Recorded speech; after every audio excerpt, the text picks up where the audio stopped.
ஓய்வு பெற்ற BSNL அதிகாரியான காதலியின் தாயை கொலை செய்த காதலன் கைது செய்யப்பட்டுள்ளார். தன்னை விட 2 வயது குறைவான ஜூனியர் மாணவரை இளம்பெண் காதலித்த நிலையில் அந்த காதலை தாய் ஏற்றுக்கொண்ட நிலையிலும் கொலை நடந்தது ஏன்? சென்னை முகப்பேர் கிழக்கு பகுதியில் அடுக்குமாடி குடியிருப்பில் வசித்து வந்தவர் ஓய்வு பெற்ற BSNL அதிகாரி 64 வயது மைதிலி. கருத்து வேறுபாடு காரணமாக பிரிந்து சென்ற இவரது கணவர் ஜெயக்குமார் கடந்த 5 ஆண்டுகளாக வந்தவாசியில் வசித்து வருகிறார். 24 வயது மகள் ரித்திகாவுடன் மைதிலி வசித்து வந்தார்.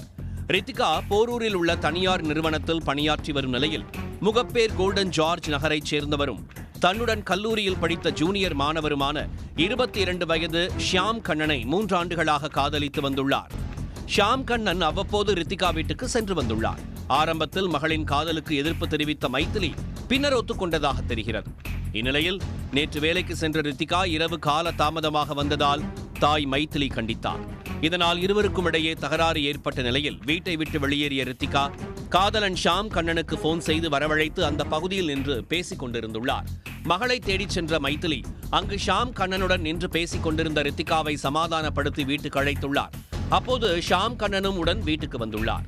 ரித்திகாவின் நடவடிக்கை சரியில்லை என்றும் திருத்திக் கொள்ளுமாறும் மைதிலி மீண்டும் கண்டித்துள்ளார். இதனால் மீண்டும் தாய் மகளிடையே தகராறு ஏற்பட்டுள்ளது.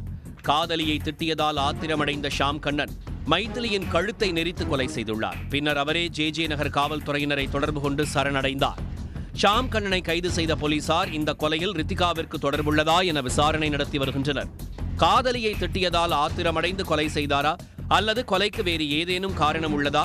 இருவரும் திட்டமிட்டு கொலை செய்தனரா என பல்வேறு கோணங்களில் போலீசார் விசாரணை நடத்தி வருகின்றனர். உடனுக்குடன் செய்திகளை தெரிந்து கொள்ள சன் நியூஸ் பெல் ஐகானை கிளிக் பண்ணுங்க.